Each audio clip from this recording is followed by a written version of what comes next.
Christmas in my house is really unusual and unique. We would have a big Christmas tree, and we light the menorah, and we say the prayers. Mark Meckler, president of Citizens for Self-Governance, was born and raised in Southern California. I grew up in a secular Jewish family. I never went to temple except for maybe socially with friends occasionally on a Friday night. I was brought up in a family with a very strong moral sense, and I now understand in hindsight these were Judeo-Christian values. So my parents taught me biblical values without even knowing they were teaching me biblical values. But there was no faith taught in my family life.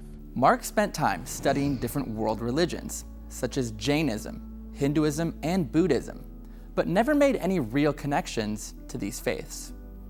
So as I was growing up, I came out of college, I was a certain atheist. I knew how the world worked, at least I thought I did. And when I look in hindsight, I'm Paul. I would call myself a persecutor of Christians. I despised Christians. I thought Christians were hypocrites and evil and bad. And it's embarrassing in hindsight. I didn't know. I was uneducated, to be honest with you, and I'd never been given a fair view. But that's where I came from when the Lord started working in my life. I met my beautiful wife, and she's always been a believer. Lord knows why she married me. I think a special place in heaven for people like her, because she had a lot of patience with me, and she never tried to make me anything I wasn't. In hindsight, what she would tell you is that she always saw God working in me, even when I didn't. While Mark may not have known it at the time, God was working in his life, setting him on a journey to saving faith in Jesus Christ.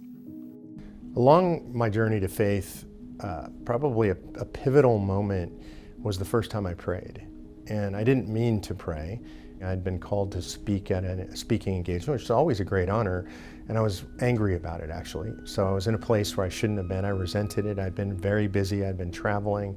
And when I got home, I realized I had a speaking engagement. And so I got in my truck to drive to the speaking engagement, very frustrated, driving down the hill from where I lived up in the mountains, just cursing my good fortune, actually.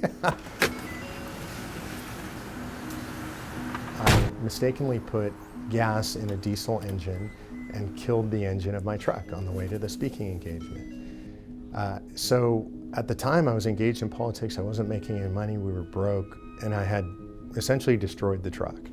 I remember sitting on the side of the road in the dark outside of Sacramento, California, and thinking, I have no idea what I'm gonna do. I don't have the money to repair the truck. And I remember praying and just saying, Lord, I don't even deserve that you would answer me, because I don't even know if I believe in you. I've never prayed before, I don't know how to pray, but if you can help.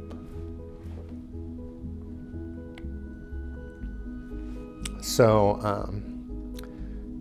my wife came down and rescued me, as wives do, and I was inconsolable and had to be towed to a mechanic.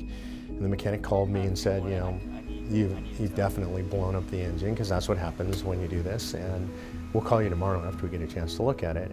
Over the period of that afternoon and that evening and the next day, people found out what had happened to me, and because I was somewhat of a public figure at that point, were calling me and emailing me and telling me they were praying for me.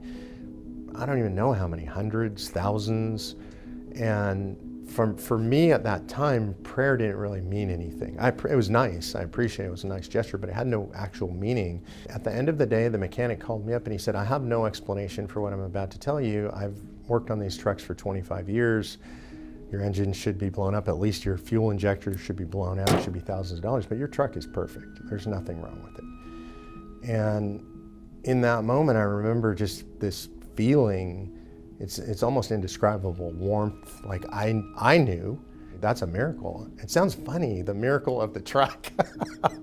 In hindsight, it's kind of a funny story to tell, but it was true. And so God had reached into my life and said, I'm going to show you something, right? I'm going to demonstrate something to you. And that really made me seek more strenuously. Over time, as Mark was traveling the country, engaged in politics, he formed many friendships that would prove to be consequential in his journey towards faith. And along the way, I met a guy who's become a very close friend and mentor of mine by the name of Tim Dunn, West Texas oil guy, a person of faith. And we just started having conversations, and he started asking me to read scripture. I started reading scripture. He asked me what I knew about my own heritage, had me read Hebrews, had me study Paul. And I started to realize that this was not at all inconsistent with my worldview. It actually was my worldview. And the piece that was missing was the most important piece, which was God himself. And so along the way, I started reading the Bible. I started reading apologetics, Lee Strobel, Case for Christ, Letters from a Skeptic, C.S. Lewis, Mere Christianity. I just started consuming books. And I don't know exactly when I became a Christian. It's kind of a funny thing. I just remember one day thinking, it doesn't make sense not to believe anymore. My worldview had just shifted a frame. And the idea that you wouldn't believe, that just didn't make sense anymore. One day I had an opportunity to sit down with Marvin Olasky from World Magazine. It was the first time I gave my testimony publicly. It was at Patrick Henry College, and I was telling him this story, and I said, it's a little embarrassing. The clouds didn't open. I didn't hear God speaking to me. I just made a decision. And he said, well, that's because you're Jewish. And I said, what do you mean by that? He said, well, our culture is very logical, analytical, study-oriented. And he is also a Jewish Christian. And he said, that's the same way I came to the Lord. And so I gave my heart to the Lord, and I am a fanatical lover of Jesus Christ ever since.